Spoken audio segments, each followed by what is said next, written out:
Ladies and gentlemen, coming to the stage is MIKEKINGBIZ, the voice of RVA business media. At MIKEKINGBIZ, we celebrate the idea that business makes society better.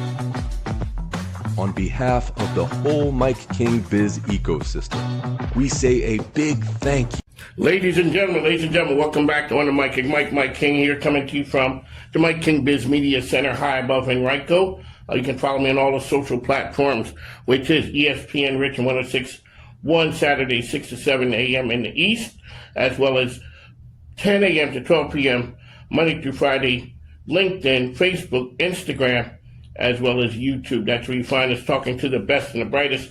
The man is back in the building, Marky Mark, with the Funky Bunch. He is here today with Boys to Men Mentoring. You come with some cool people. Yeah, I mean, we don't associate ourselves with just anybody. Not just anybody. And you rolled up in here today with the best of the best. All right, so tell folks who you are, and then we're going to start. My name is Mark Bowen. I manage Westchester Commons in Midlothian, right on the corner of 288 and Midlothian Turnpike. A lot of stuff going on, a lot of dirt moving always, and we have an opening date for Tifa Chocolate and Gelato. There we go. And, hold on, ladies and gentlemen. Hold on.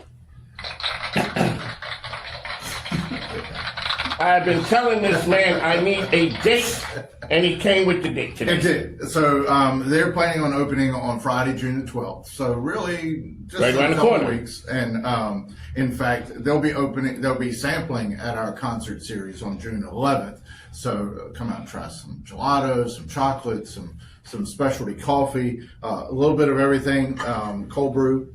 And so Tifa Chocolate and Gelato, first location in Virginia, and they'll be opening for their soft opening on Friday, June the 12th.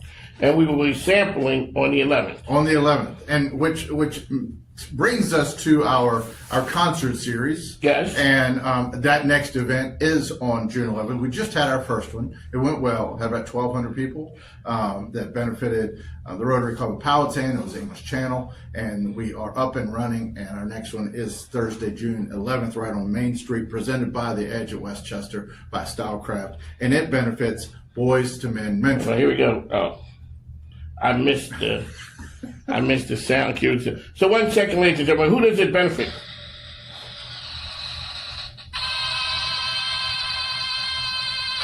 And it benefits Boys to Men Mentoring. Yay! Boys to Men Mentoring is in the house. And I will say, so we've got a waiting list for charities to be on, and when a charity comes on to this concert series, and they can stay up to 5 years. So Boys to Men Mentoring was one of my originals. They were one of my OGs. It started with me in 2015 when we were testing this concept out.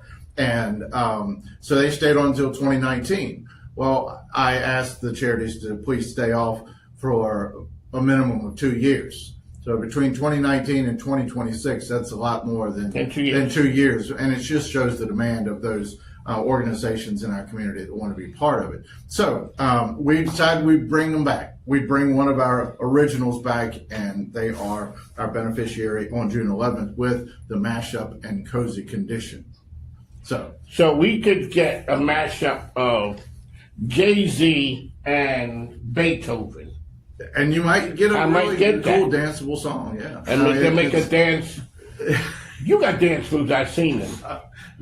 Not anymore. I've tried, but knees and ankles aren't as great as they used to be. So you used to have dance moves. I'm the guy. I can still you got some but not I don't.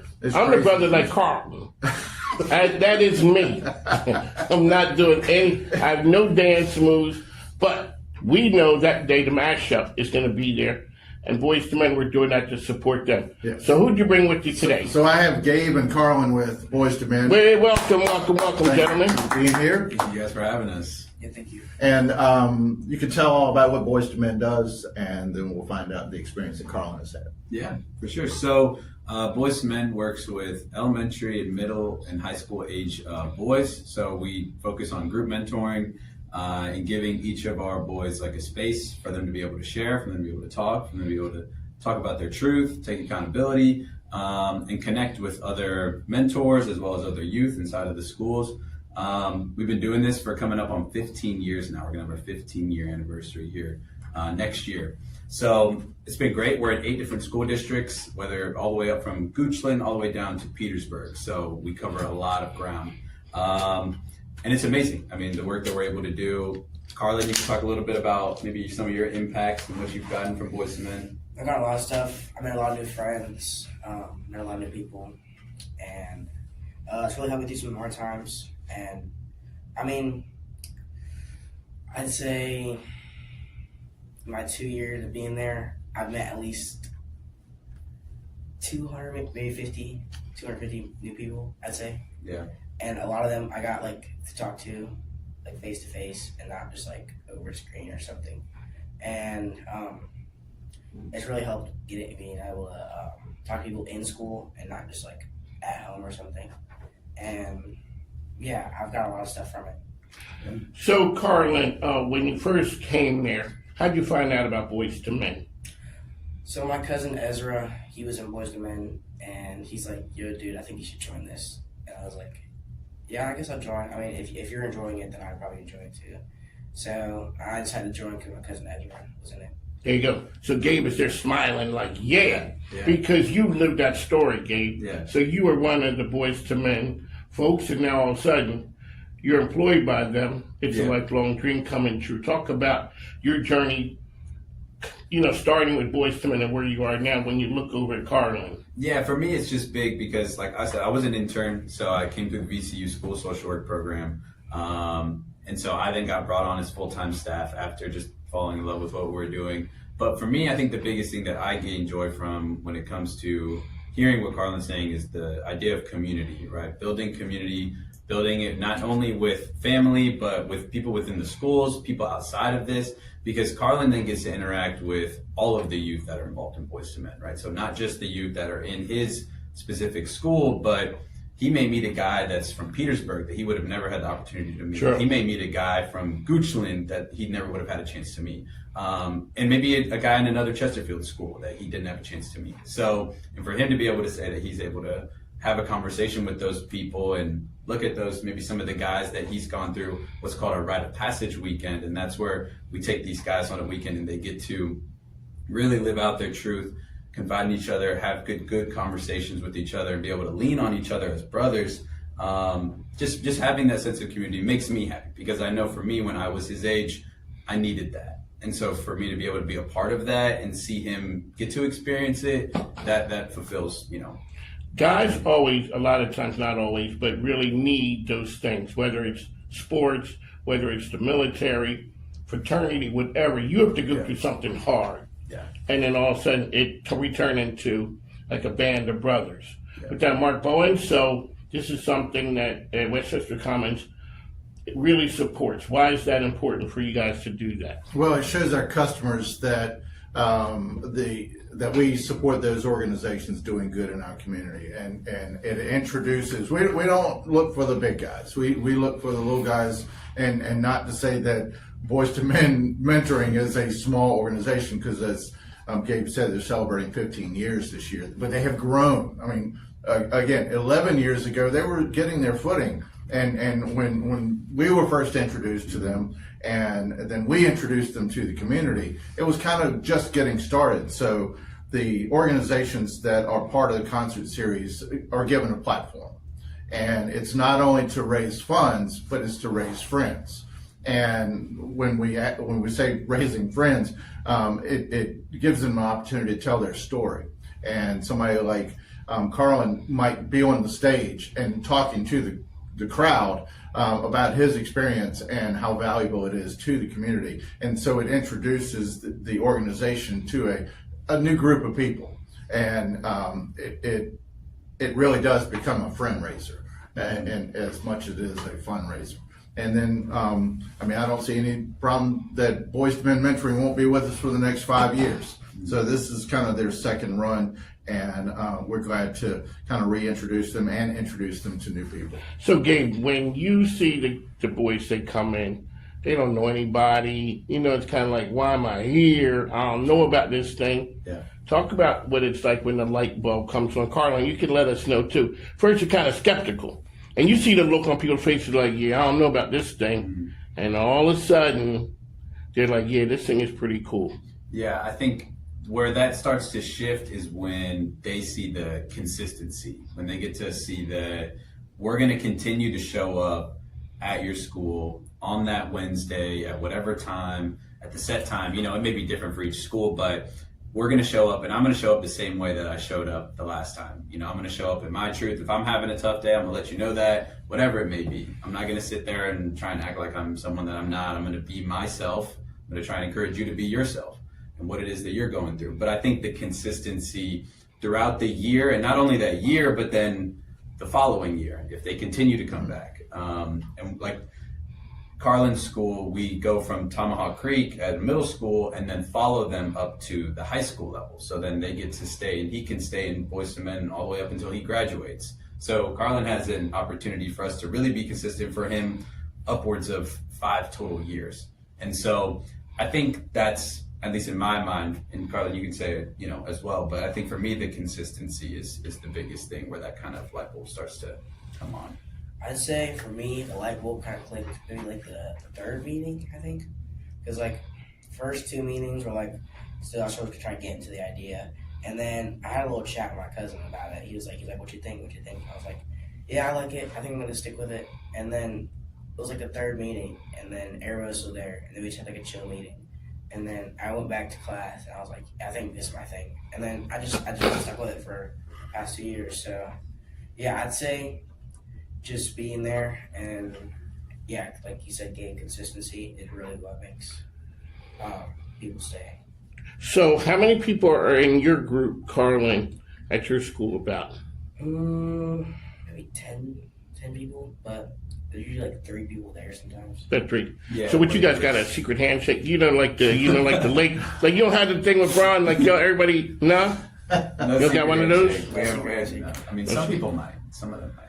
So so explain the process, Gabe, about you guys being in the school, because it's interesting. Like when I talk to Steve or talk to, you know, the folks there, it's like, wow, you know, how does a school welcome in Boys to Men? Yeah. So typically we have some type of liaison. So someone that either knows about what we're doing, maybe we've built a relationship on the outside of the school with this person, they've heard about a resource, whatever it may be. They then can go to a principal, whatever it may be, and then bring us in as an outside resource. So like we have a liaison at Midlothian High School, we have liaisons at Tomahawk Creek, and also just a bunch of different schools in Chesterfield area, like I said, 8 different school districts. But a lot of it's kind of, you know, we don't think it's on a needs basis because we could be in every single school, hypothetically, right? We don't always have the resources available in that, and that's why we're so grateful for what we do here, because this provides us a lot of resources to be able to do the work that we're doing. But when it comes to being inside of the schools, a lot of that has to do with a liaison. Typically will bring us in and we'll start some type of circle. We may start small, and we call them circles. I'm using language like call them circles because that's what it is. We sit in a circle and we talk and we have those conversations. But it's through a liaison. It's through someone bringing us in. And then we may start small and then we may get bigger. I mean, our groups can range anywhere from 5 kids all the way up to upwards of 20. We did a full entire high school football team at one point in time in Richmond. So we're doing smaller groups and also big groups as well. It's Mike King is here. We got Carlin. We got Gabe. Mark Bowen is here as well.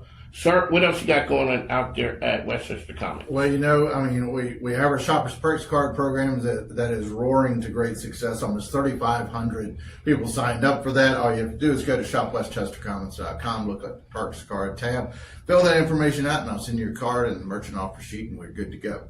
But the concert series is always our focus during the summertime, and it actually goes every other Thursday from 5:30 to 8:30 on the Main Street stage, presented by The Edge at Westchester by Stylecraft, and also supported by Brickhouse Diner, Brown Distributing, James River Cellars, and Mix 98.1. So what can we expect on Thursday, you know, when we're out there raising money for Boys to Men mentoring? Bring your chairs, bring your blankets, bring your dancing shoes, because who knows what you're going to hear when you hear the mashup and cozy condition. Outstanding band. And then we roll on through the month of June, July, August, September, into October. There you go, ladies and gentlemen. Oh, how can we get information about Boys to Men? Yeah, so if you want to go, it's btmba.org. And we also have a summer tab. So if anyone is interested in signing their youth up for different activities, what it may be, it's btmba.org/summer. You guys always have some cool things going on too. During the summer. We do a lot of great activities. We're going to be doing rafting. We're going to be doing kayaking. We're going to be going to a CrossFit gym, doing some different workouts with some of the guys. And then for our journeymen, so that's what Carlin is. Carlin's a journeyman. He's on the journey to become a man. He's gone through our rite of passage weekend. For those boys, we have what's called leadership camps. And so in those camps, we may focus more on in some intentional spaces for them to be able to work through some things, whatever it may be, giving them that space to connect with other guys that have gone through our rite of passage weekend, other journeymen as well. We'll have 2 of those coming up this summer as well. There you go, folks. Make sure you get out and support them. On the mic with Mike, Boys to Men, Westchester Commons. Thanks, folks. Take care. Ladies and gentlemen, coming to the stage is MIKEKINGBIZ, the voice of RVA business media. At MIKEKINGBIZ, we celebrate the idea that business makes society better.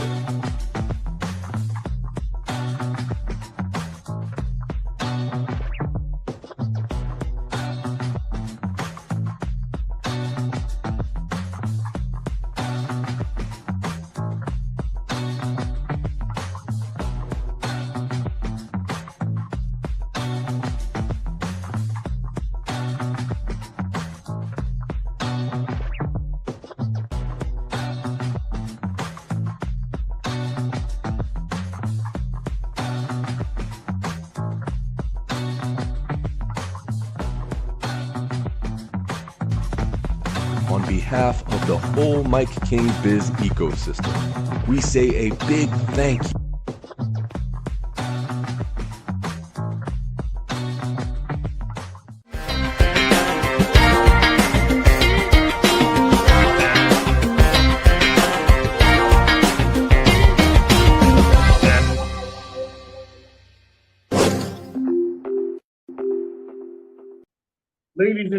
Ladies and gentlemen, welcome back to On the Mic with Mike King here. This is the premier business radio program. We're out there talking to the movers and shakers, people making the RVA a great place to live. We were talking to entrepreneurs, and they come from all across the board, people out there who are making a difference, who understands that business can help society be better.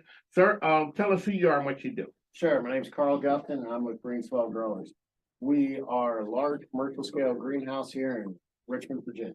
But it's not typical growing. No, it's not. It's not the old school.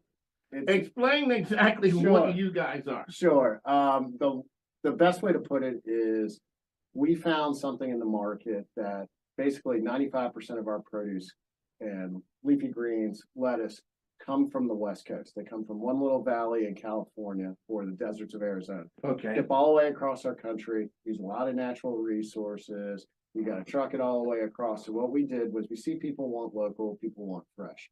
What we did was figure out a way to bring that to the people here. Okay, so when things are coming from the West Coast, it's adding cost, it's adding on those things. It's not as fresh. Where are you located? We're located in Goochland County, Virginia. So right outside 288. All righty. You always wanted to be a farmer? No. No, all right. Not at all. The honest answer, everybody says this. I got a call about 3 years ago from our founders through a mutual friend. I get a text from him said, some guy's going to call you about growing lettuce. And I kind of laughed and said, there's something I know nothing about. So let's hear it out. They walked me through the business model and it clicked with me. I was running a food packaging company here in Richmond, dealing with a lot of food processors. And you could see that the market was extremely tight when it came to produce and it came to proteins. And this was a way to solve the food problem. I mean, the cause that's behind our company is something we all truly believe in. It started with, it's a derivative of Feedmore. Feedmore wanted to find a way to get fresh produce to their constituents with people that were underserved. They could only get about 25% of what they gave away was fresh produce. The others was canned goods, which are high in sugar, high in sodium, all those kind of problems that come with communities that are seeing diabetes, heart disease. So if you get fresh produce to them, you can change their lives. You can change the way that their eating patterns and their health patterns that go with it. So started this business. I mean, obviously it's a for-profit company, but we partner with the community that we're selling to. And a lot of times people talk about food deserts. We're talking about people not eating the right thing. Yeah. So it helps getting people started early, Exactly. like with kids. So let's talk about that, and let's also talk about community and the culture that is woven into what you guys do. Yeah. No, the community, we're dependent upon the community to buy our product. But it's got to taste good. I got 3 kids. My 3 kids didn't eat lettuce to save their lives. They would fight me tooth and nail. They take our product and they actually eat it every single night. We have a salad as a family. Those kids will eat it, and which tells me it's got to be good product that if we're selling it. And the problem that you have is so much. You're talking about the West Coast. All this product has to come east. Yeah. It's harvested in the field. It's got about a 10 to 12 day window on it from when it's harvested to when it's going to go out of date.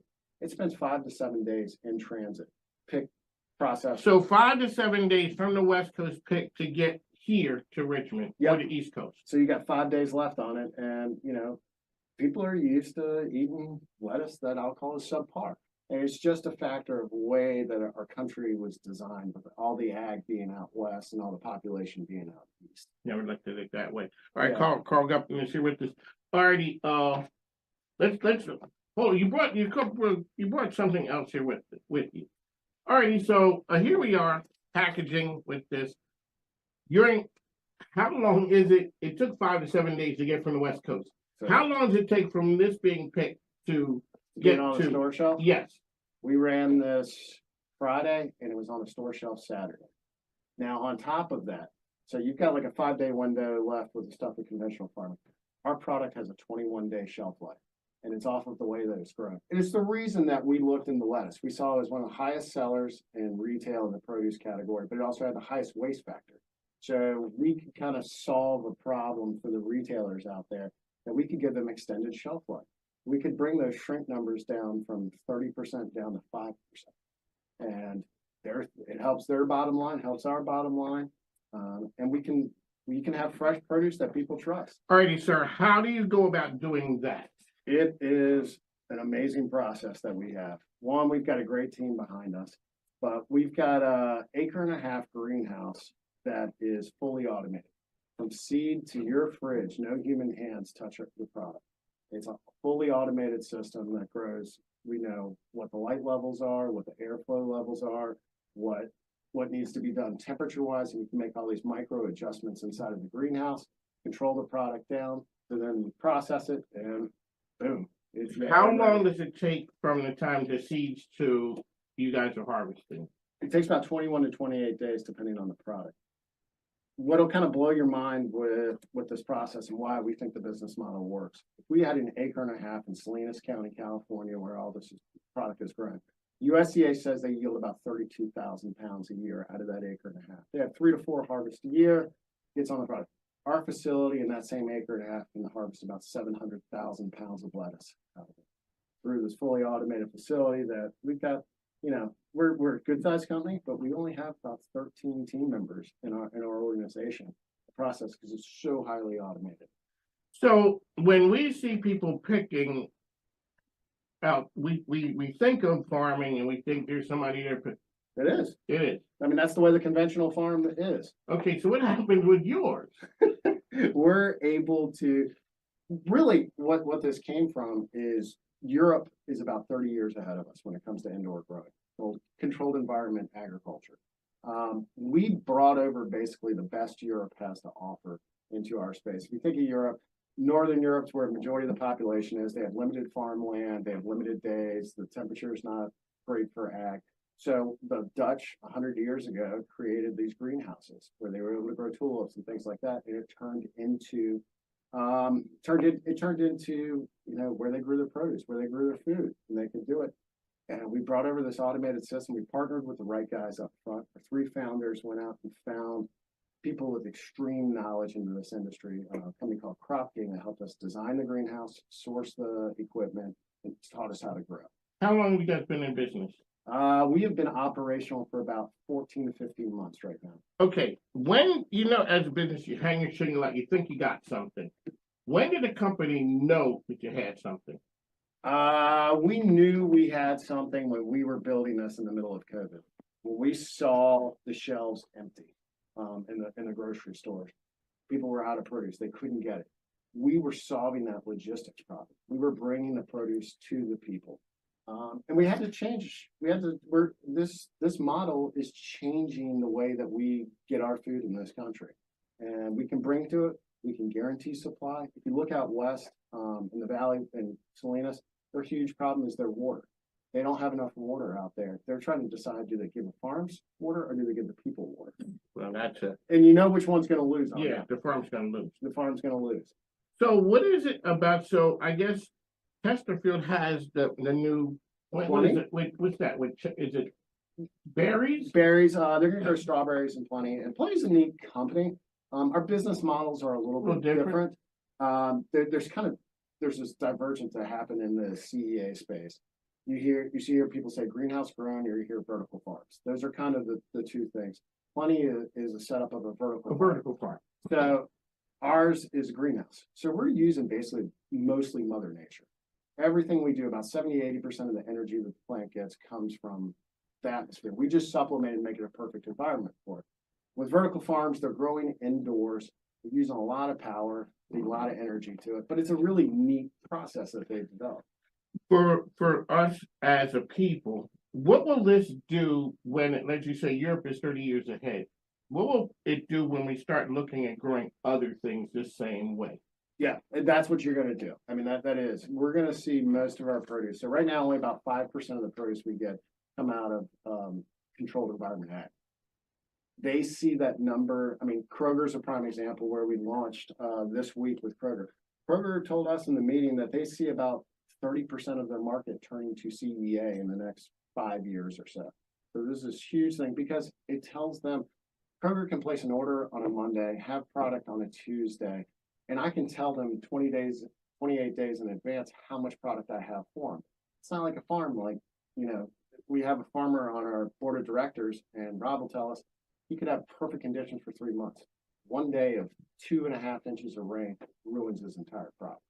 And we can keep that out of the way. So from a business standpoint, the model that you guys have is a lot easier than the unpredictability of what we've grown up with. No, you nailed it. We call it predictable supply is what we can offer them. And it's something that's kind of almost unheard of in the produce category.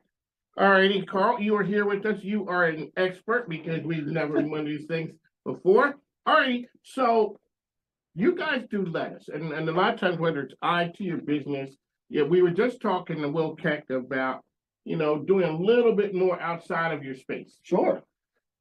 Where do you go next? Where do we go next? We're about ready to triple the capacity of our greenhouse. We're about ready to expand. That facility will stay lettuce. It's set up lettuce. Okay. But what we do look is we're seeing more and more, parents out there on the rush, prepared salad programs. Right now, we'd like to look at probably our next phase is how to put together a salad kit that's got, croutons, dressing, maybe a protein inside of it. We've got some good partners, U-Crops right here. U-Crops Home Style Foods helped us. Bobby, Scott, and Chris over there were really a huge help to us. Crack the retail code. These are guys that have done it. Yeah, well, if there's anyone who puts the stamp of approval on it when you have the U-Crops name and brand associated with that does it. Yeah. Is it okay? So what stops you guys from starting to make turnip greens or anything else? So is the concept still the same? Concept's still the same. The automation will be different. So our automation is set up to grow baby leaf greens, what you see here. Now, as we go into possibly other products down the road, we see two things. It's got to sell. It's got to have volume behind it to move it. And it's got to be something that's got a short shelf life with it. So, we're looking at other products, some small melons that we may think about doing with. It's something different on the shelf. So the idea of it is it has to have a short shelf life because Yeah, I can make it better. That's got to be my hustle to it. that's the hustle to it, which we, hey, you know, we understand the hustle here. Yeah. And it's still the idea coming from the West Coast, you cut that down. You take that logistics and you gotta do more with our natural resources. We're running out of natural resources. We can all have these fights over, climate change. Climate is changing. I mean, it's statistically, it's happening. You're seeing more violent weather. It's changing weather patterns, which is affecting our farms. You actually go out to the Midwest. You're seeing now, historically, Iowa's been known for corn. And the reason you have all the processing plants around it, for cattle and for hogs, is because they got corn fed there. Well, guess what? Corn shifted about 150 miles north. Now they're growing corn in southern Minnesota, which they've never historically done. So climate's changing. We're able to help control that, and we're able to feed the masses. You look at it from a simple perspective. Our farmlands are shrinking in this country, and our population's growing. That doesn't work. No, that's not a remedy for success. When you look to go in to take these from the business standpoint, how do you get your lettuce into supermarkets? They've got to trust the product. I think that's one of the biggest things that we got. We brought something new to the space, and retail. Retailers have been around. Grocery stores have been around for 100 years inside here, and they have got set processes that go with it. You've got to prove that there's a need and there's a want there for better produce. We think that there was that. The retailers tried it. It's sold. It's moving. It's moving faster than a lot of conventional farm products out there. And with the U-Crops partnership, we were able to kind of cut the lead time in sales, getting into these retailers with a trusted brand like that. U-Crop sells a ton of salads themselves, and prepared salads. I'm on my way over there when All right. to get that. Well, they've got a salad that we did just for them and Kroger probably about 7 or 8 months ago. The balsamic and blue salad, which was a huge hit with them. It's fresh, looks good. I mean, you look at that produce all the way around that. You don't see browning. You don't. Anything. When you guys are coming through COVID, but you came in after. So yeah, we built our facility in the middle of COVID. Okay, when did you know we might survive this and we still may have an opportunity? I'd say when we put the first shovel in the ground, we knew that we had something. I have to give our founders a lot of credit. They spent about 3 or 4 years flushing out this idea, making sure that the business made sense. Because there's two kind of sustainability. There's the typical environmental sustainability that we offer. It's also economic sustainability.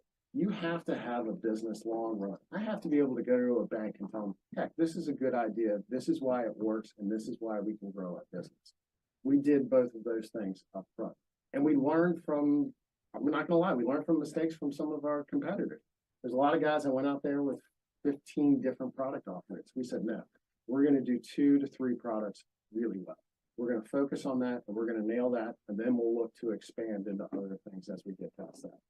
When we look at the brands, how can people get information out there about you? Sure, greenswellgrowers.com gives you a website, gives you the background on our business, on our products. You can follow us on, the traditional social media feeds, Instagram, LinkedIn, Facebook.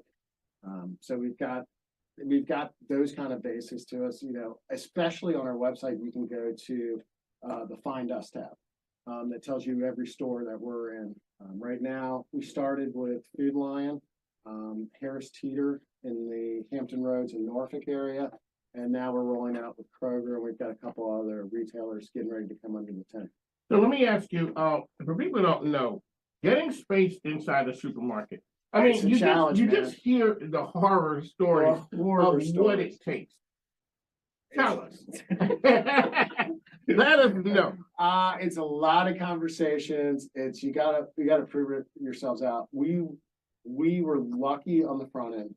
We could use the local programs, and a lot of grocery stores try to have a local program. Gotcha. Some don't. Okay. I won't badmouth those guys. But the local program, we got up on the shelf. Harris Teeter, prime example. We got up on the shelf with Harris Teeter in Northern Virginia and Hampton Roads, and we saw. They said, your sales are going to go up one day. They're going to kind of flatline and then plateau, take a little dip. That'll happen in about 3 weeks' time. Well, we were 4 months in, still seeing steady growth inside of there. through not being part of their set. Their set is what you're trying to get into. And Kroger, we're in their planogram, their set. And we're doing the same thing now. So when you say they're set, what does that mean? I got a slot on the shelf at the Okay. same spot every single time. So when Every single Carl time. got the thumbs up from Harris Tweeter or Kroger or anywhere, it was a good day for you guys. That's a great day. There was a bad day for somebody because somebody Had to come off. somebody got kicked to the curb. Well, yes, you're exactly right, because the shelf space is a lot of the supply issues with traditional lettuce was struggling out there. There was huge gaps, and you'll still see it today. There's gaps in those shelves because they can't get product. Listen to this story. Iceberg lettuce this summer, usually a case of lettuce sells for about $17 to $20. Goes through the year. In December, there's a huge shortage. Cases went from $20 to over $100 per case. And this is on that little iceberg $1.99 lettuce. I've seen that. It should have cost you $5 to $6 for a head of lettuce. What we can do is offer them consistent pricing too. As long as my power demands don't get too out of whack, I can offer a pretty stable pricing. In a time of inflation, which everybody's battling, and the grocery store is probably the biggest hit at all times. And when they do the inflation numbers, they have to pull the grocery store out of those numbers when the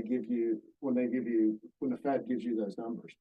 Let's talk about business in Goochland. Yeah. We talk about, sometimes people overlook Goochland, sleep on it. Let's talk about the business community there. You couldn't find a better group of people to work with. Mike, you're unprovoked on that question, which is awesome, because the economic development team at Goochland have been amazing. They really have. If we had a problem, we could go to somebody, they could solve that problem for us, and they did it like that. I mean, they wanted to do it for us too, because Goochland's an agricultural community. And that's what it's based on for hundreds of years, is the ag support for Richmond. Well, that's changed. Suburbia has bled into Goochland, and they loved what we did. We were modern agriculture. We were the evolution going on. There you go. So we're here, Greenswell Growers in Goochland County. So different brands of Vibrant Greens. So here we have green leaf, red leaf, and arugula, ready to go. Ready to go. What do you have there? I've got a refreshing romaine, which is our green leaf, and our red romaine blended together. You'll find our green leaf in just about all of our product. Our essential green leaf is our other product, which Kevin ran off with, which I love. Yeah, I'm going to convert him now. One at a time.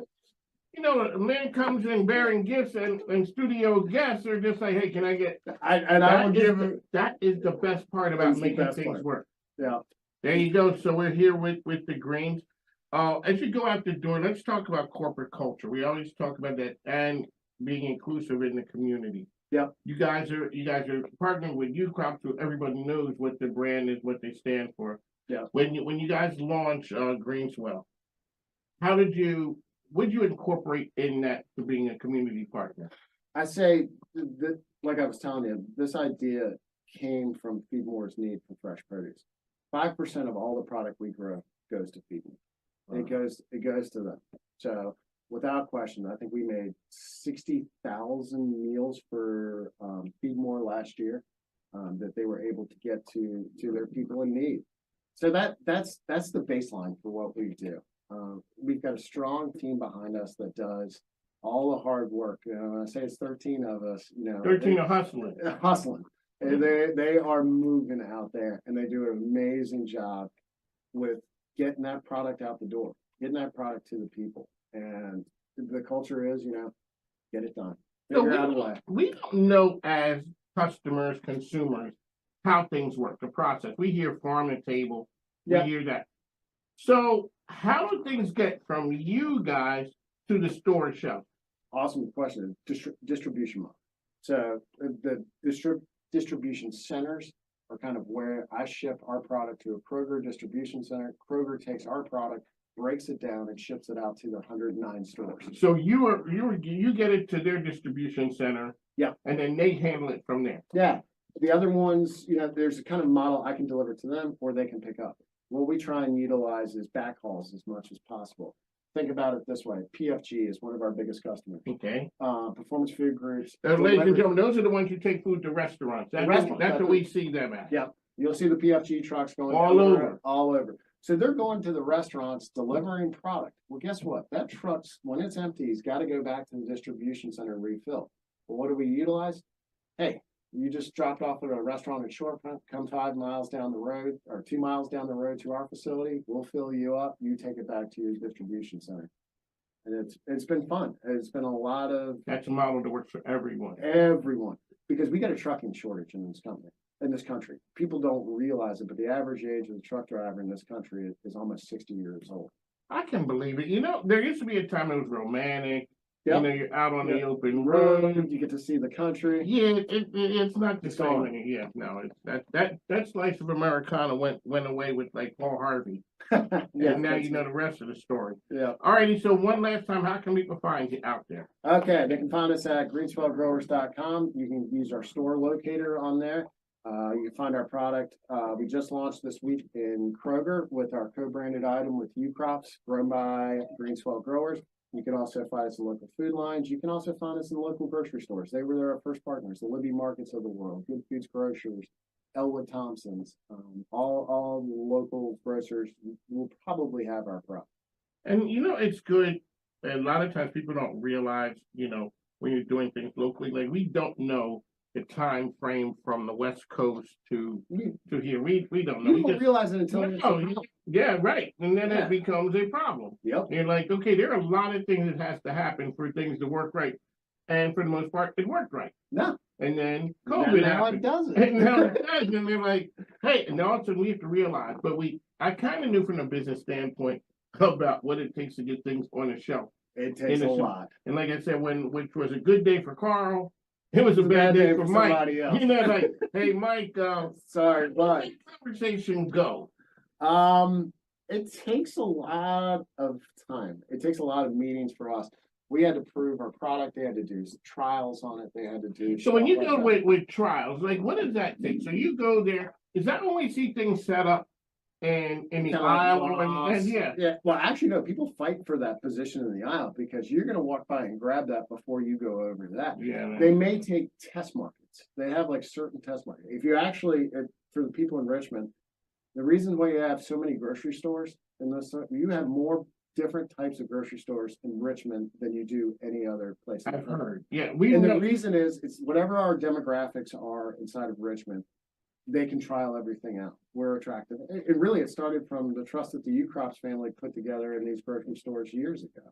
And they come out and they'll trial you in a couple stores. If it sells, it sells. You can make it. You can go to the next store. I mean, our hope with Kroger is we're successful in the Mid-Atlantic and we grow to other markets with Kroger. There you go.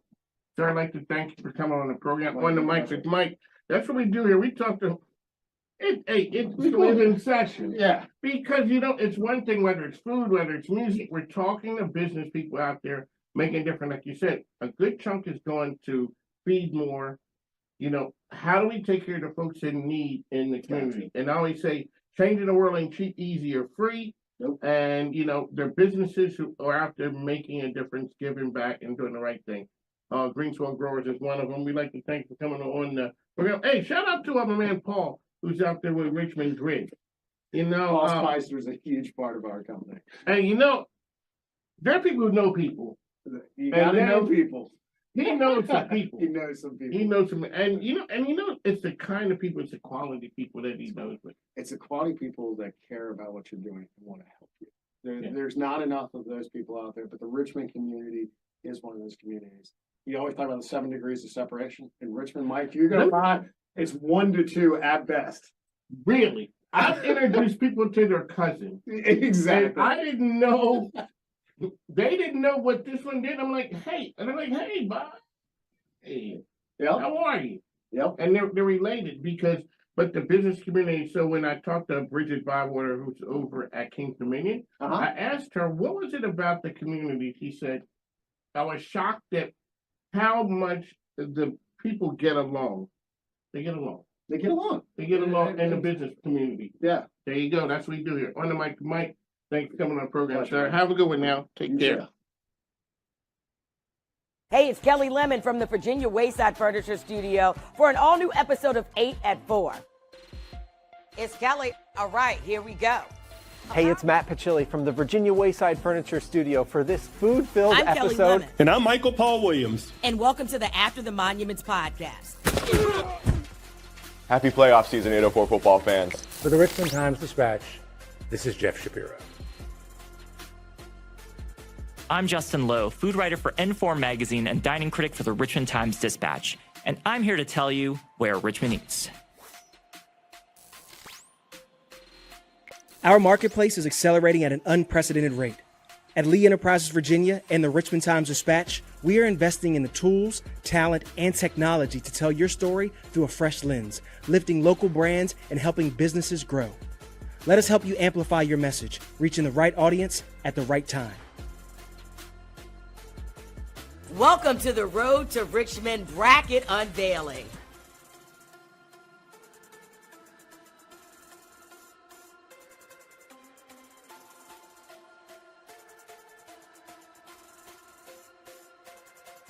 When you have to make financial choices, it's nice to have a partner to help you make the right call. That's a great idea. Let's do this. Call Federal Credit Union. Your best call. Ladies and gentlemen, welcome back to On the Mic with Mike King here. This is part of the MIKEKINGBIZ Media Network, ESPN Richmond 106.1, International Business Court Radio, Saturdays, 10 a.m. Eastern, as well as The Breeze. I'm there with the great folks over at The Breeze. Mike King went to music. No, I'm not doing music. No, I am not doing music. I am talking to all the great people. Hey, so you can follow me on social platforms, On the Mic with MIKEKINGBIZ. Alrighty, so we talked to the best and the brightest. We talked to organizations out there making a change. There's one that everyone knows. They're providing a great service. Feedmore is in the house. Welcome to the program, sir. Mike, thanks so much. I'm Aaron McClung, Chief Development Officer at Feedmore. Glad to be here. So the development officer is now, I joke with Nanette Shore, and she takes it. She tells me, Mike, don't say we're out there shaking people down for money. But it's not, it's a relationship business. Absolutely. It's all, you're connecting people, money, and ideas for the greater good. You know what? You said that. I like that one. All right, so really quickly, let's get the Feedmore story. Yes, Feedmore story. Okay, food banking is not, it's been around for a long time, okay? In the greater Richmond area and part of Central Virginia, Feedmore is our core hunger relief organization. What does that mean? That means we work through about 250 agencies to make sure we get food from retailers, from producers. We get that out into the community as quickly as possible. We do Meals on Wheels, getting food to seniors, and we work with our kids backpacks in the greater Richmond area, kids cafes, and we just launched a new bus program that's going out to the community, taking food to kids out and about. So did Feedmore go through a name change? What was it? Okay, so let's talk about the history of that, because one of the things from a branding business perspective, everyone knows the name Feedmore now, and it's synonymous with what you guys do. Sure, absolutely. So way back in 1967, Richmond had Meals on Wheels. You know where Three Monkeys is downtown? There was an organization that started Meals on Wheels in Richmond. Okay, that went on for a long time. In 1980, the Central Virginia Food Bank was formed from about 40 different church congregations. And in 2006, those two organizations decided to get together to build a new community kitchen. Both organizations were looking to do that independently. And some of the smartest board members got together and said, why don't we do this together? We can do a lot more. And that's how that conversation around merging happened to create the Feedmore brand. And like you said, it's synonymous with, feeding people who need help. One of the things is that how far out do you guys go? Yeah, great question. So we serve the northern neck all the way down to North Carolina, halfway to Williamsburg, then halfway to Charlottesville. That's 29 counties and 5 cities in our area. I think when people think you guys, they don't think of that area as that big. They think it's right here. So we pre-pandemic, you guys are rolling along. You understand how the business works. You understand it's hard, but it's understandable. It's doable. We know how to do it. And then the pandemic hits. One of the things I remember seeing you guys deal with was how to get those meals to seniors, the transportation side of it, the logistics side of, okay, so we don't have people to drive the vehicles. We can't take it to the people. We can't do all those things. How did you guys merge, I guess, make it through that point? What a great question, Mike. And I think, it's the darndest business. You don't know exactly where the food's coming from that you're going to put back in the community. You don't know exactly where those dollars are going to come, and you don't know exactly where those volunteers are coming. So March of 2020, everybody remembers this time vividly. The demand for food went up about 50% in 6 weeks.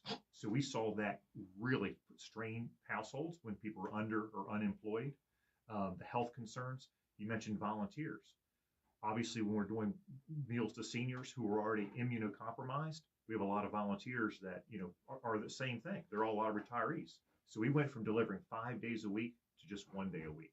And the challenge with that is not just the nutrition, Mike. It's also that sense of community and making sure that you have somebody to talk to on a daily basis. Because that's the part. The people bring food, but it's the human connection. It's a wellness check. Absolutely. It is wellness check. Absolutely. And we know about mental health. It's a huge part of it. Sometimes we've got folks that don't talk to a single person all day except for that Meals on Wheels driver. So it's a huge piece for us. You mentioned, obviously, with the business focus of your show, while we rely on over 200 volunteers to make our mission run, sometimes we have challenges. We have challenges in South Richmond. We have challenges in getting some drivers for the Tri-Cities. So DoorDash came to the rescue. Really? And about 5 or 10% of the routes that we run is help through DoorDash. That's not a permanent solution for us. It's sort of a safety valve we're able to use, but we're using a modern technology platform to help offset some of the challenges we have with getting volunteers. So the location that you guys have that everyone knows here in Richmond, is that the location that handles all of those counties? No. So we have partners. We have a facility in South Hill, in the southern part of our footprint, to serve our rural counties. We also work with one of our partners called Healthy Harvest, and they serve the 30 some odd agencies in the Northern Neck. And then west over in Farmville, there's a great agency called Faces that helps us serve the western part of our footprint. And while we're at Road Miller, that's where our headquarters is. A lot of our hub and spoke for Meals on Wheels happen in the Tri-Cities, helping Powhatan, Charles City, you name it. We've got a number of hubs. Aaron is here with us from Feedmore. We're talking all the great things you're doing on the Mike's program. So during the dark days of the pandemic, what did you guys learn coming through that you had never done before? But all of a sudden now we're like, hey, you know what? We kind of like doing that thing right there. You really know how to be more efficient.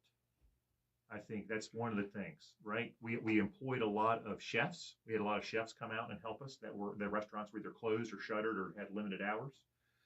We learned to make do with what's essential versus what's nice to have. Did you, really quickly, and I don't want to interrupt you with that one, did you think that they were essential, that you were lean before? We're lean, yeah, very lean. You thought you were lean before, yeah. And then all of a sudden the pandemic happened, and it took it to a whole nother level. Creates a lot of operational stress. The term essential employee, right? Essential worker.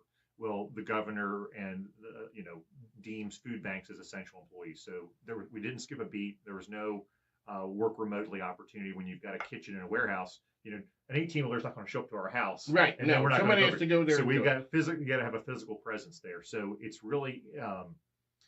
I think the term hero gets thrown around way too much, but I think the folks that are there day in and day out doing that kind of work really are doing heroic activities. One of the things we always talk about is culture and organization. How does leadership set culture that is good? And then not just that, but when we were coming through the pandemic, when people were here, there, and everywhere. Sure. Well, right now, our CEO, Doug Pick, we're working on our third strategy. So he's been at this for 11 years now. And the last strategy we worked at is Mission Plus, a culture of continuous improvement.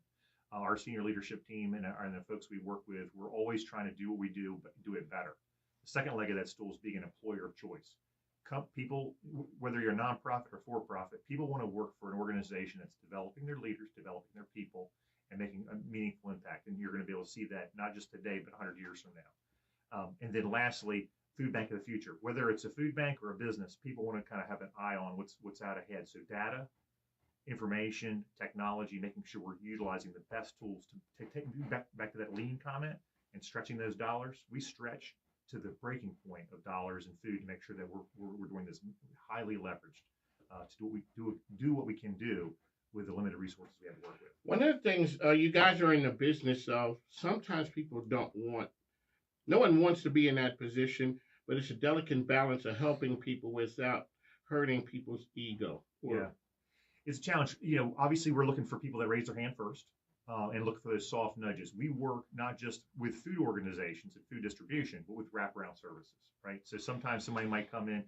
One of the sad statistics out there, Mike, is, I've heard this multiple times, but only, about 50% of Americans only have about $500 in the bank account. Yes. Right? Time of need, somewhere around that category. So whether it's a medical bill, a car breaks down, you've got to replace your HVAC system, whatever that might be, those folks are in, there's that spiral, right, where you can't get out of that. So we work not just with food organizations, with healthcare providers to do screening for food insecurity. So when they see somebody and they ask them the kind of questions to say, when's the last time you had this kind of meal and this, that, and the other. We had a meeting yesterday with our friends at Anthem and some of the health folks around the state. Those referrals come to us, and then we're able to put those folks in, provide them with boxes at the clinic they're at, and then put them in touch with the agency that's closest to them. So a lot of that's soft. It's not just handout, but it's a handout. One of the things we always talk about is the children aspect. What were you guys doing during the time when the kids are at home and now they're back, and that lunchtime thing is hard, and kids are on the weekend making sure that kids have food on the weekend, or people have food on the weekends? Absolutely. Well, a couple things. When we talk about, who's food insecure, who's hungry, it's about, on average, about 1 in 10, 1 in 11 people in our service area. So you think about that, that's a lot. When you talk about kids, that's 1 in 6. 1 in 6 kids in our region is considered food insecure. Wow. Right?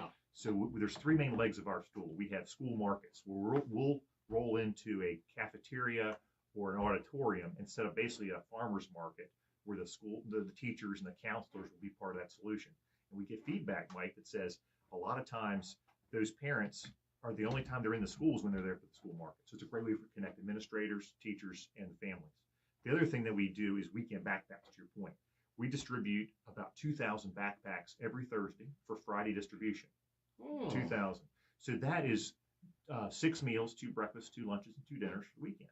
And I'll tell you, we put them in a drawstring bag. It's not branded. It's very, some anonymity to who gets this support. But our friends, communities, and schools, the school resource officers and the teachers are the ones that provide that to kids as they're leaving on Fridays.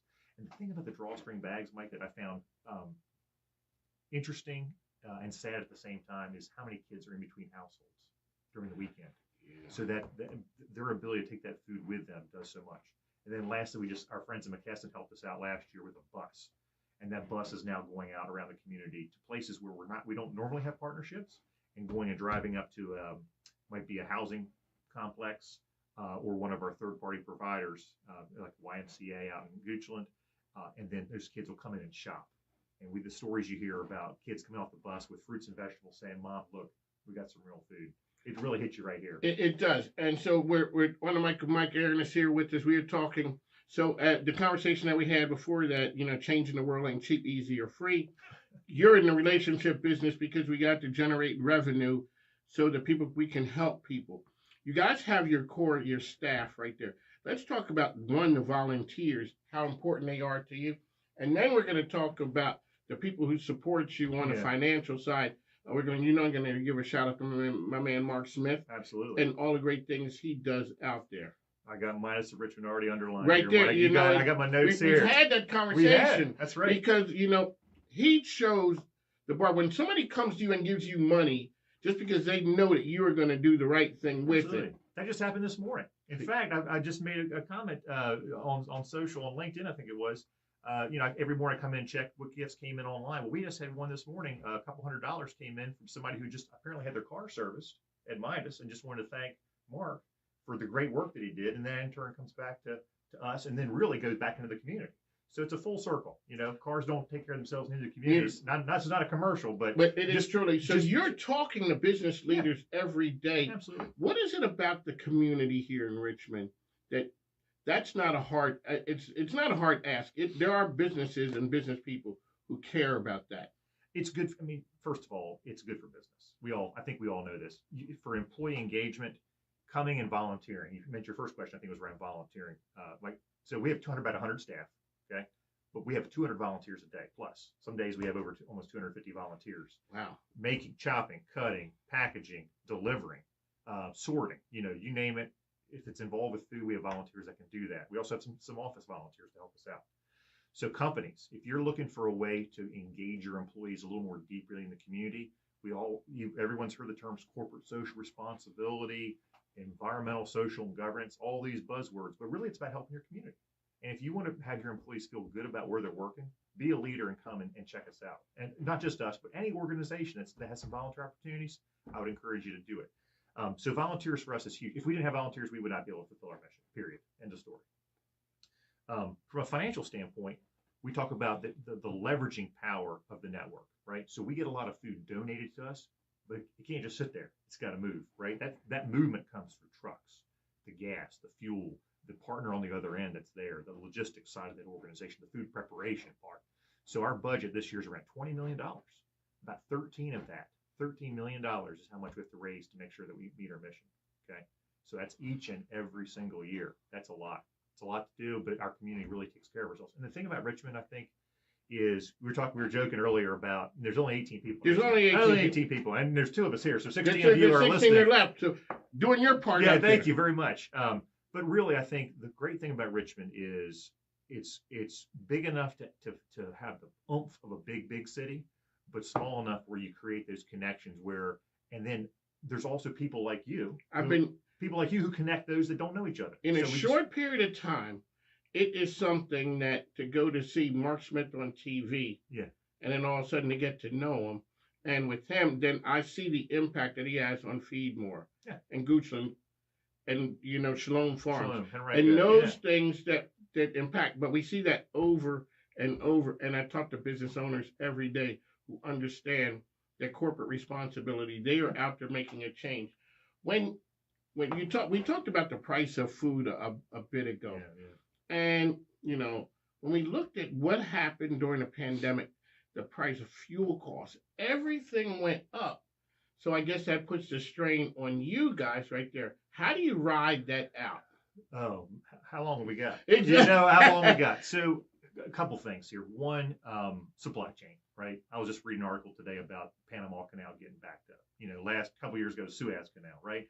We got what's going on in Ukraine. These things that are happening globally affect us locally, right? Supply chains can really get strained by things that are going on around the world. We just got to be mindful of that. So it's nice to be able to shore up as much as we can our local supply chain. We've got great support from our retailers, fabulous support, but they're strained too, right? So they're not going to, they're in the business to make money, not just to give away things. But we've been fortunate and very blessed. I'll say that we're blessed at Feedmore to have great relationships with with Purdue. Last year they gave us 3 million pounds of chicken, for gosh sakes, and we're able to use that in our community, but also trade it. Oh, trade. I love trade. Shout out to all the folks out there trading things. It's a beautiful thing. Yeah. So is that Purdue local, or do you guys get help from around the country? No, it's local. So just southeast of Petersburg, down in the Hopewell area, there's Prince George. There's a plant down there that does all the packaging and mixing.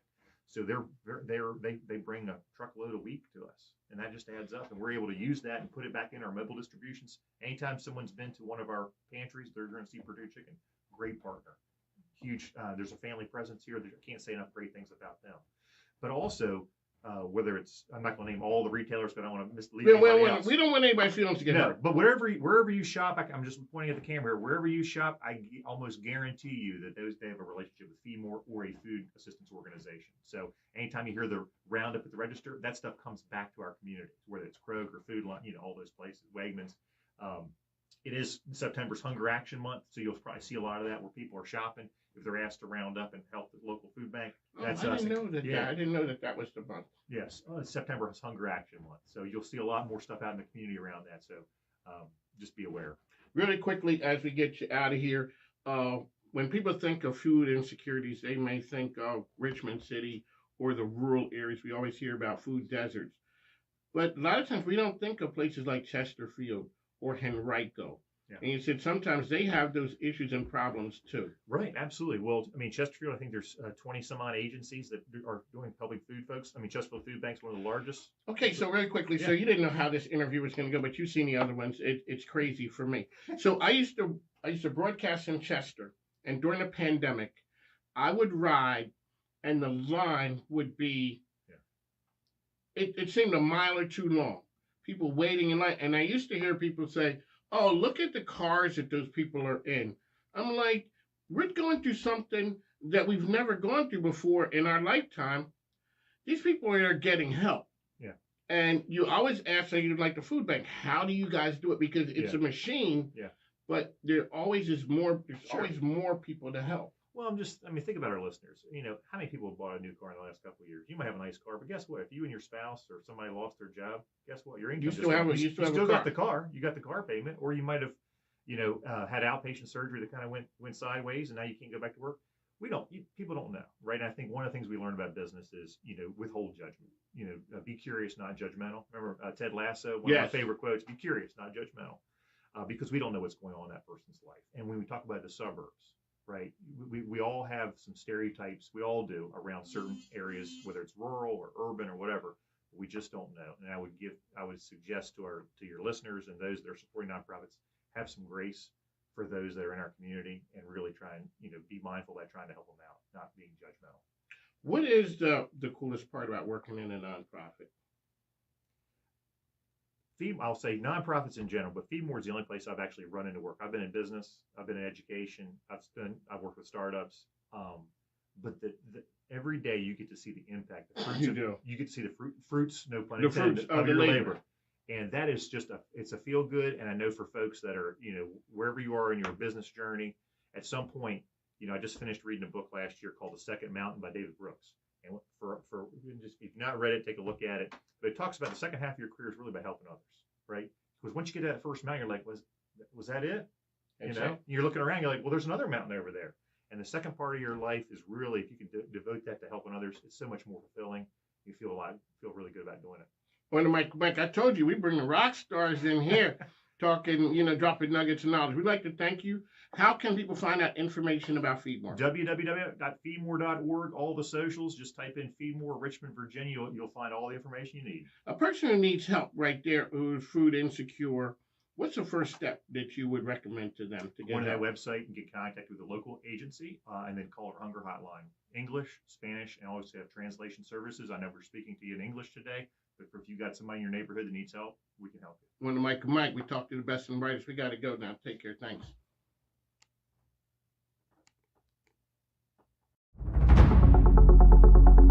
This is the night that 10 years, 15, 20 years, you're going to be looking back and saying, I was here. There's an inflection point happening in technology. We get to lead it, and we get to lead it right here in Richmond. We must prepare existing workers, students, and communities to be able to use AI so that no one is left behind. The real story isn't AI itself. The real story is what AI makes possible. AI is the new keyboard. It's the new mouse. It's not the answer, it's the instrument. And the more people we hand that instrument to, the more possibilities we turn into realities. People want to be together when you're making a difference.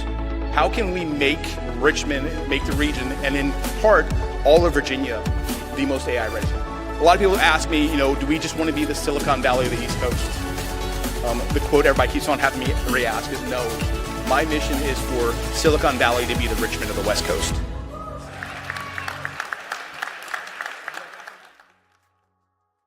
Ladies and gentlemen, coming to the stage is MIKEKINGBIZ, the voice of RVA business media. At MIKEKINGBIZ, we celebrate the idea that business makes society better.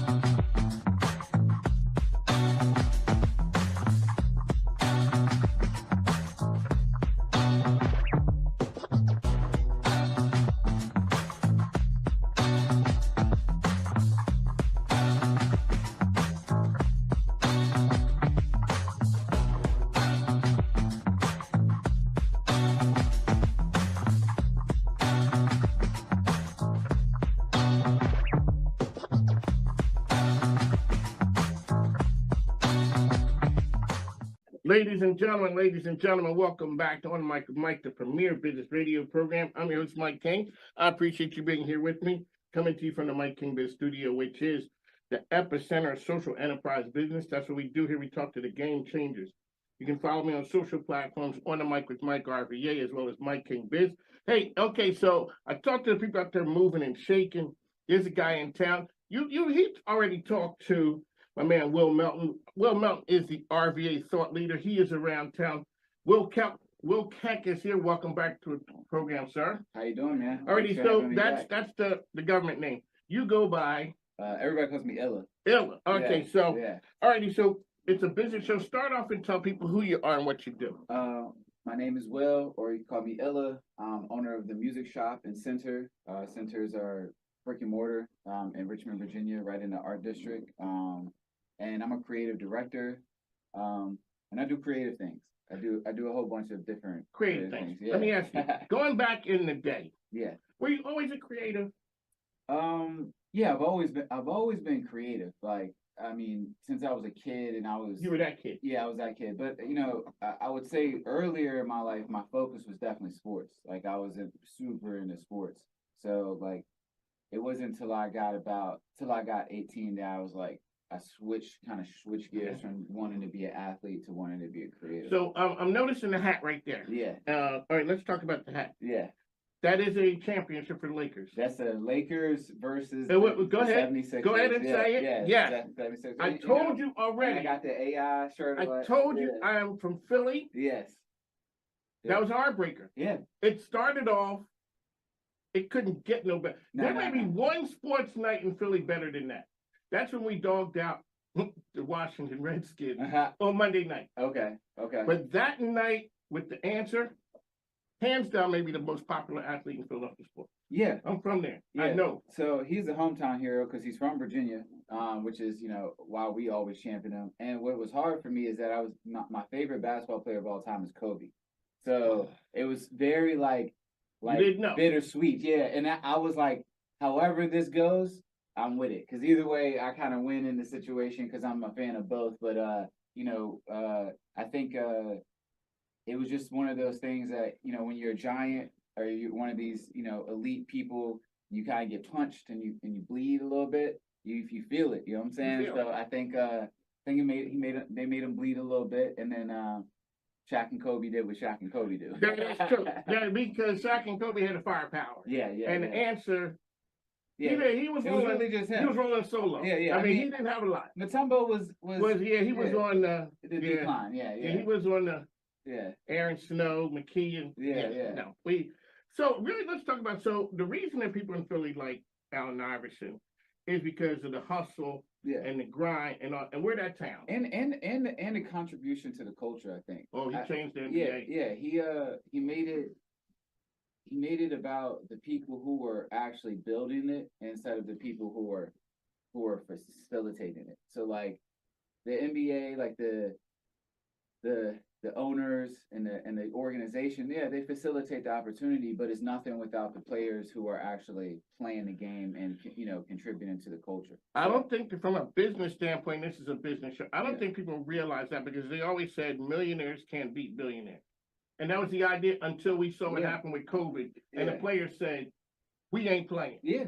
And now the owners don't have a product. Well, the billionaires are nothing without the millionaires, and the millionaires aren't anything without the people who make the millionaire. That's true. So I think COVID was a good reset for like just people looking at like what we're actually worth when we we spend our dollar. The power of that dollar, and for me, it was definitely an eye opener watching.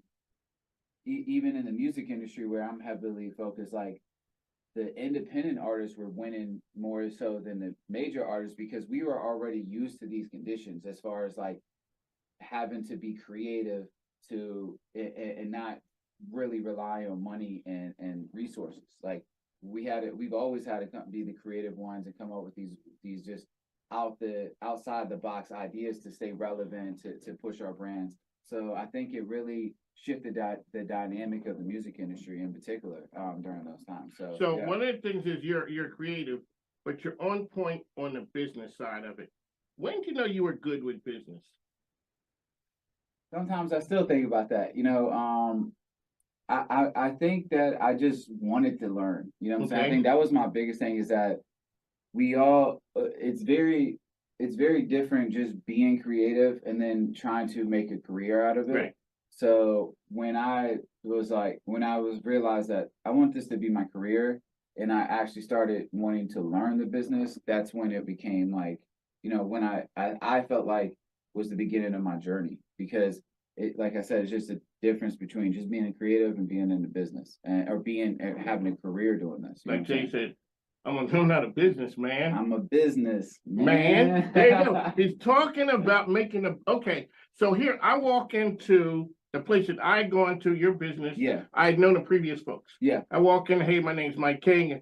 Okay, you tell me, I'm the new dude. Yeah. All right, cool. Yeah. Give you my card. All right, I leave. Yeah. I don't hear from you. I don't know. I talk to a lot of people. Yeah. Let's talk about opportunity opens up and you're like, okay, because you had said before I got with you, I wanted to make sure everything's lined up because I wanted to come with something. And, and you definitely coming with something. Yeah. So, I mean, for me, it's just like, especially you being a business person and focusing on commerce and economics and, finance and stuff like that, it was like, I wanted to have something that we could really talk about and have a productive conversation for not just for you, but for the people who I'm in the community with, because I didn't want to come here just and just BS you, you know what I'm saying? So it took me a little while. I had to, there's a lot when it comes to starting a business. It's a lot, even more when you're trying to start a small business, and then even more when you're trying to do it the way that we're doing it. So I had to go through some trial and error. I had to learn some things, and then also just had to get my feet back up under me. You know what I'm saying? So, when I did feel like I had something of substance to talk to you about, I was like, okay, this is it's time now. Let's make it happen. Yeah. There you go. Yeah. Illa's here on the mic, Mike King. We're gonna take a break. We'll be back in just a moment. Do it.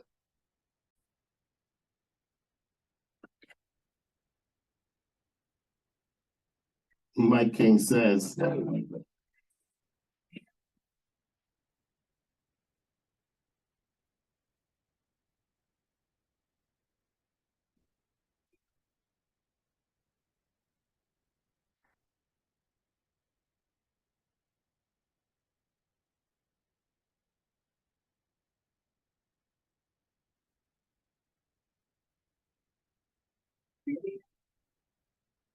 For anybody who has ever been a hype man, is there anybody better than Khaled? I don't know, man. I don't know. The DJs got it on lock when it comes to just putting pure energy into these songs, man. Khaled, Drama, they're all just like phenomenal. DJ Green Lantern back in the day. There's DJ Desert Storm, like. See, remember, so people don't realize with the Clue and Desert Storm, people don't realize that back in the day, I hate to be the old man, but they're saying you can't copyright no beat. That's what Flav said. But no, that's not true, because you were killing James Brown and all of the other people taking their money. Yeah, yeah. So now that's why you hear the mixtapes back in the 90s and the 80s, Clue. Yeah. Letting people know whose product it is. All right, Mike King is back with my man OG. All right, so now everyone knows about something in the water. Yeah. Okay.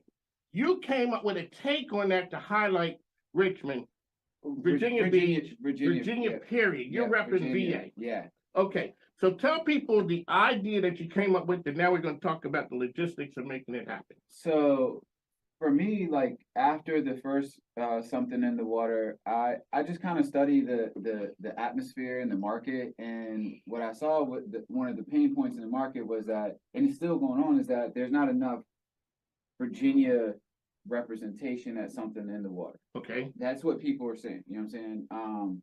And we wanted to do something about it. So I came up with the idea for something indie water, so that way we could represent Virginia independent music, and it's something I've been working on for 3 years. So we started, and then the pandemic happened, then they moved it. And they moved it up there. And then, when they moved it, did you think they were going to bring it back? Or did you think it was gone forever? I don't know, but I definitely know that, when you like kind of take something for granted, and then like you realize like, oh, that might really not, that really might really be gone for real. That is when I think it just kind of hit everybody, along the nature of like, hey, this might actually not be ours anymore. So, but I did have a feeling in me that Pharrell in his heart wanted it to be in Virginia Beach. I think he made that clear. He just wanted something done about kind of like the injustice down there. Right. So when they were able to finally come to terms and it was like re-announced, you see this just pride that manifests like when this happens, and it came back. You know, everybody was so excited and the love was back and like the passion behind it was back.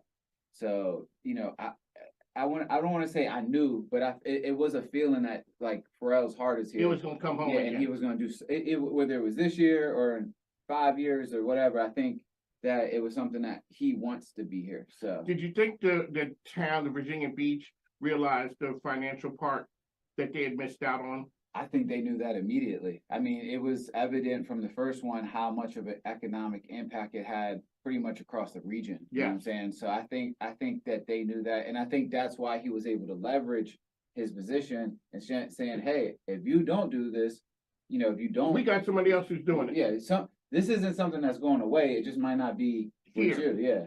All right, you know, like so, your girl, you know what I'm saying? Yeah, it's right there. Then all of a sudden you blow it. Now you got to go back. Yeah, and you know, now you got to see her be happy with somebody else. And now you walk around looking like sad sack. But you should have did right in the first place. Did right in the all right, first so place. Mike is here, ESPN Richmond. I got my man Will here. Yeah. His AKA OG. Yeah. Really quick, we're gonna get on to more about something in the water. Is being a performance as cool as it seems to be? No, it seemed to be kind of cool. I think the highs are as great as it looks, and sometimes even better. But the lows often get overlooked very heavily and get misconstrued. So I think it just depends. For me, the highs always balanced out the lows, even if it was just for a second. You know what I'm Okay, saying? so it was worth it. To me, yeah. Okay, really quickly. So now you're an entrepreneur. Yeah. Entrepreneurs tend to have wandering eyes. Yeah. Yes. Yeah. You're always looking. Yeah. I ask people when they come here, can an entrepreneur ever be monogamous?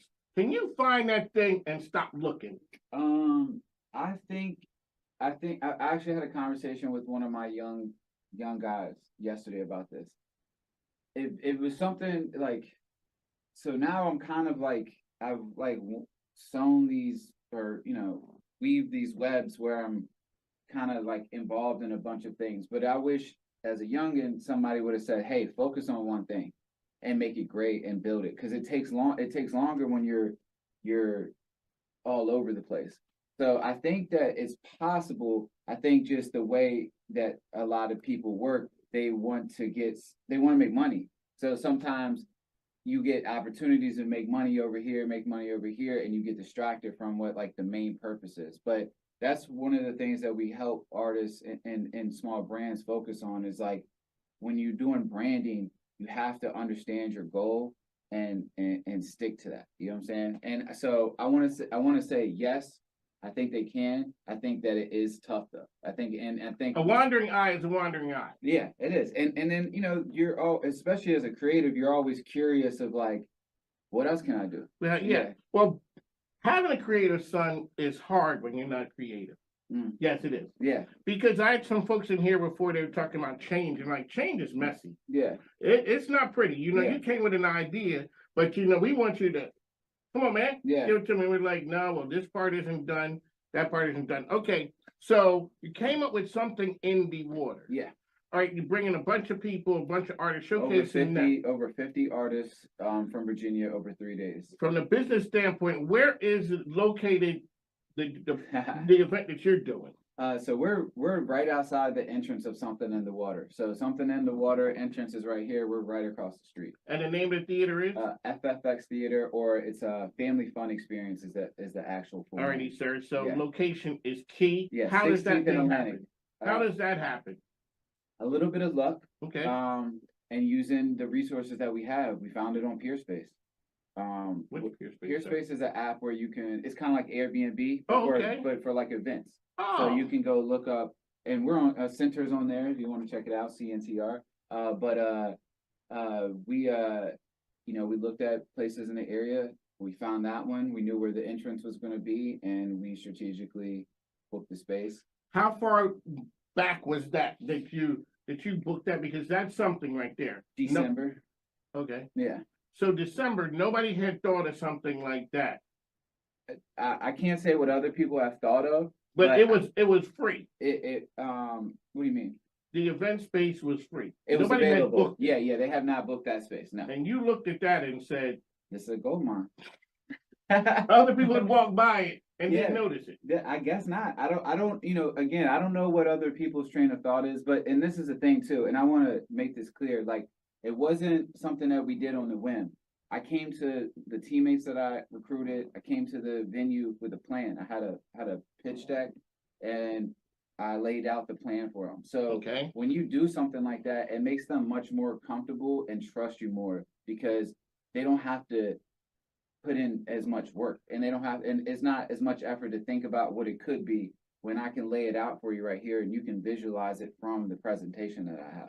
So being a dude from Richmond, you go down to the 757. Yeah. You have to go down there and have some folks who vouch for you down. You got to get some local folks to be into it too. Because when I heard you talk with Will Melton, you said we need to have some folks down there. I want to say, like, I don't have to, like, but I want to, because it's just like if somebody came to Richmond, I would want them to bring me in on it, because this is something that it's a collaborative effort, and I'm trying to build it with the community. So me going in there just, hot and ready, just me like, hey, I'm going to do this, you will face some backlash. It's not something that you may not be able to get over, especially with the way that we have put in the effort of promoting it and building it together with the artists. But it's something that it's a sign of respect. Yeah. You're showing respect to the folks who are there. Yeah. You're going in somebody else's area. Yeah, you're going in somebody else's You're showing them some love. And the thing is, like, you get a lot more love that type of way when you're like, hey, I'm here for us. I'm not here to do something for me. I'm here to do something for us. And then I have people who are also respected in that area who are, now on my team and trust me to lead this expedition. Alrighty, let's see the fly right there. Let's show some love now. Yeah. Alrighty. There you go. Something indie water. All right, the dates. April 28th through the 30th. That Friday, Saturday, Sunday. Friday and Saturday is from 11 a.m. to 5 p.m. And then on Sunday it's 10 to 2, which features a brunch as well. I saw and you got artists from all across the state. Like you're saying, you're bringing people from all across, bringing everybody together. Yeah. I got a country singer. I got bands. I got rappers. I got singers. I've got DJs. I've got producers. Like, this is a full-on production and a great representation of talent across the entire state. All right, man. Let's rock with the center. Let's talk about what you guys offer and what people can use it for. So at Center, it's a multi-purpose creative space. In the front, we have retail. We sell all Virginia clothing brands in the front. In the middle space, we have an art gallery. We have a venue space, capacity of 150, so you can rent it out for events, conferences, movie premieres, shows. We have a recording studio in the back. We have office space for rent. So we also host a couple tenants and have a couple offices available now. So what I like to say is, like, what do you want to do? Because we got different structure. We can do it. Yeah. And I maintain it in a way that it can be altered or changed to whatever you need to do. So we've had baby showers there. We've had, special dinners, conferences, shows. Like, it's whatever you need it to be. So that way you can, fulfill what your dream is. All right, that's what I'm talking about. Making something out. You took over something that somebody else had there, and you made it your own thing. Yeah. And now you brought people. It's nothing like rocking with a crew. Yeah. You can go by yourself. It's lonely by yourself. Well, I want to, not to cut you off, but when I'm a musician at first, like, that was the first thing that I did, and a lot of people get into this mindset of, like, just doing everything by themselves. But, like, when you really think about it, when you're creating art, let's take music out of it. Right? It's just art in general, whether that be you're painting a picture or drawing or photos or whatever, right? It's a shared experience.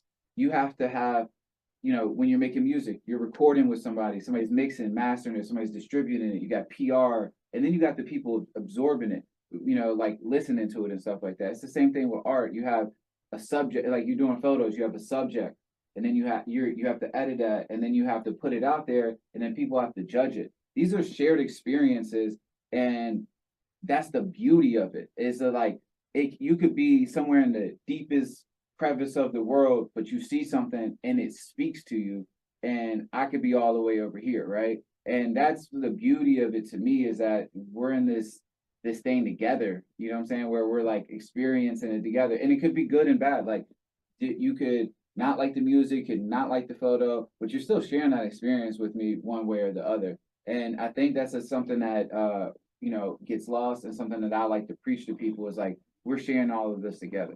There you go. Yeah. Something in the water. Yeah. I mean, Will OG is here with Yes, us. sir. One last time, let's get the dates on it. April 28th through the 30th, we'll be at FFX Theater in Virginia Beach. Friday and Saturday events are 11 a.m. to 5 p.m. and Sunday it's 10 to 2 for the special brunch. There you go. On the mic with Mike. Thank you for coming in. Yes, Make sure you sir. support them. It's what we do here. We talk to the people out there making a difference. As I always say, the sponsors, advertisers, they make it possible. As I always say, the microphone ain't free, but my grandkids need stuff. My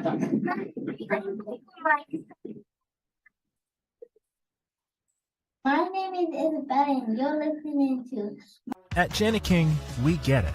You need a reliable cleaning partner you can trust. With Jani-King, you're partnering with local business owners backed by over 55 years of expertise.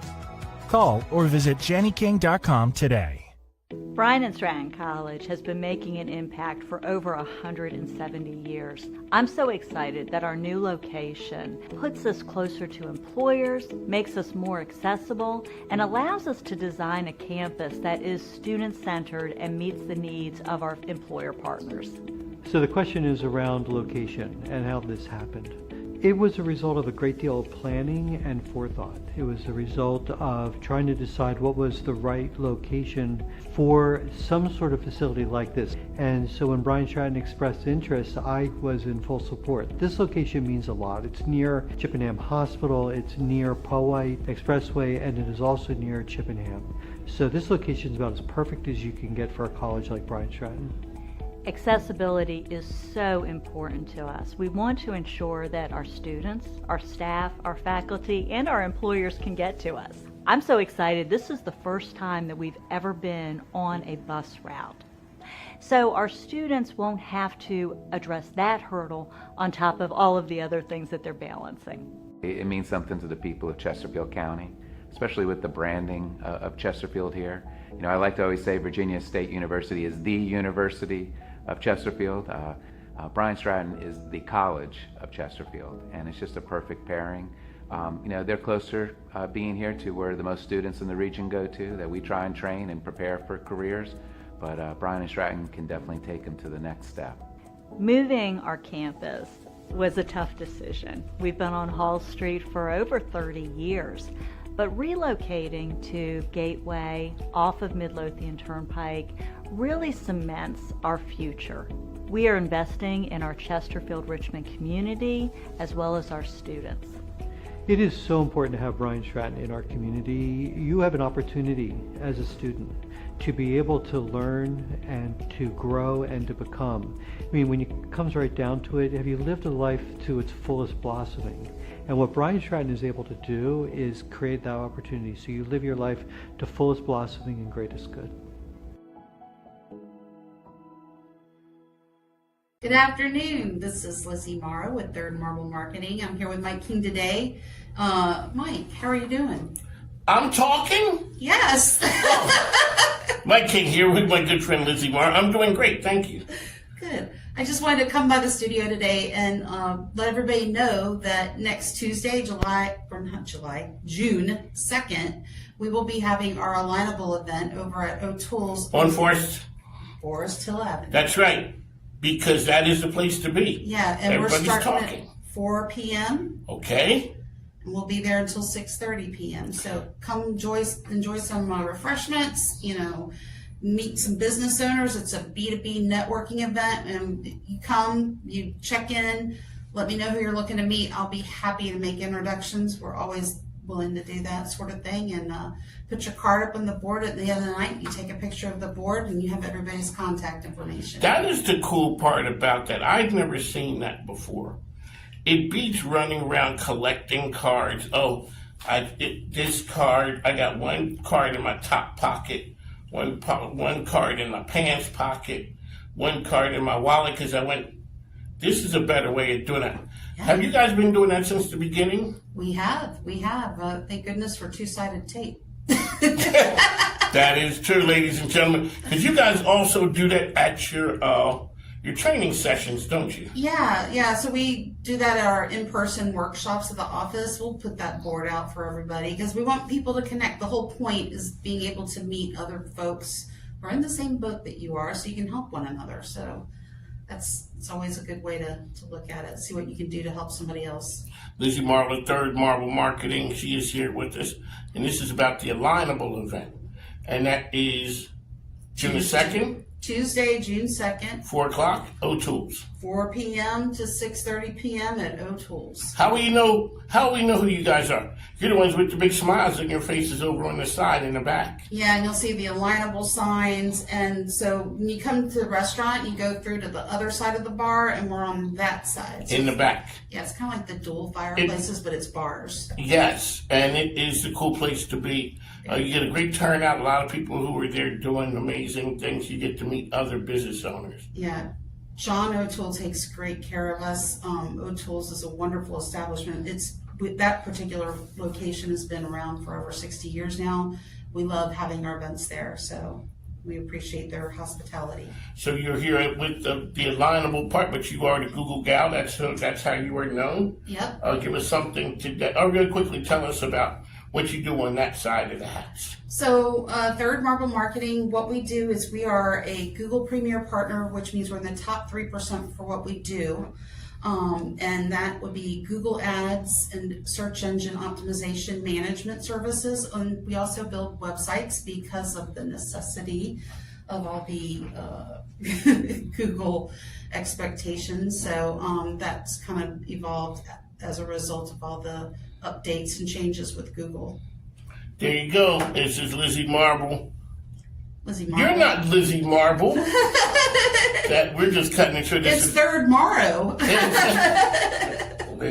Okay, Lizzy Marble will have 2 shows nightly, folks. That is when she's here, taking jokes from the fans. All right, folks. Why am I talking like this? So Tuesday, Alignable. Mm-hmm. At O'Toole's, Forest Hill Avenue. Absolutely. 4 o'clock, be there, business owners. You get square. a great, that is true. You could be square and looking from the outside in, but it is other business owners who can help you. It's not about what you know, it's who you know a lot of times can help take you to the next step. Mike King, Lizzy Marble, how can people reach you, ma'am? www.thirdmarblemarketing.com. We're going into the summer. Is it anything that get ready for, the summer's kind of like a lull period. Well, it's not a lull for Google. Google's got a big update coming up around June 15th, and it has to do with third-party forms and consent management. So make sure you get your consent management banner on your website, and make sure you're using a first-party form instead of a third-party form. This is really important if you're running Google Ads campaigns. So anyway, that's a big summer update from Google. That's something, I don't know if most people knew about that. Probably a lot would not. And would that okay, so say I've never heard Lizzy talk about that right there. What does that mean? So what happens if I don't do it? Well, if you're advertising, it can mean that when you're bidding on keywords, you're going to get pushed down no matter how much you're bidding on those keywords. It's kind of like you have a. Well, we're really getting to the weeds. Can we? Just a little bit. We just go to the top of the weeds. So you have a budget with Google Ads. Yes. And you say, I want to spend this much. They break it down to a daily budget. So you basically okay. I've seen that part. I'm with you so far. We're not deep in the weeds yet. So you take that budget, and hopefully you're making a competitive budget for your industry. Okay. To sell. But anyway, regardless of how much you're bidding, Google can push you down in the rankings if you're not doing the things they want you to do. One of the things two of the things they want you to do would be having that consent management banner, which is a cookie banner. Everybody calls it a cookie banner. Okay. So it's not like Chips Ahoy cookies. We're talking about privacy.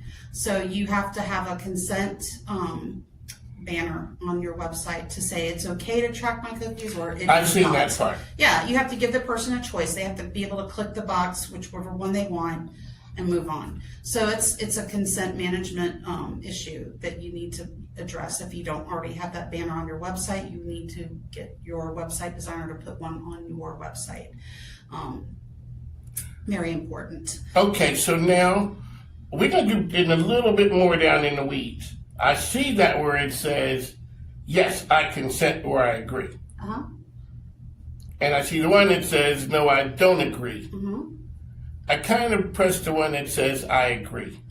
Well, that's good. That's good. Yeah, because, I mean, here's the thing. It's good in that you'll be able to see more. So if you don't agree, you're going to see less. You're going to have access to less. So that's what that means, with that generally. You're basically saying you can't track what I'm looking at on your website. So because I'm not allowing that, you're not going to let me see everything. Right. So it's just important to be able to have that. They actually, I mean, it kind of, in a way, is a really good thing for a business owner to have, because they've done some research and studies show that that's kind of like a filter for people who really want to work with you. So if they go to your website and they agree to it, chances are they're going to convert to an actual client. It's a much better chance that conversion is actually going to turn into a client, because they're agreeing to your cookies and they're agreeing to, let you track them. So. Here you go, Lizzy Morrow. You didn't know we went down. We didn't really go into the weeds. A little bit. But that's something that a person wouldn't know. So, folks, that's why you tune in and see the program, Lizzy Morrow dropping nuggets of knowledge. We got to go, folks. Thanks now. Take care.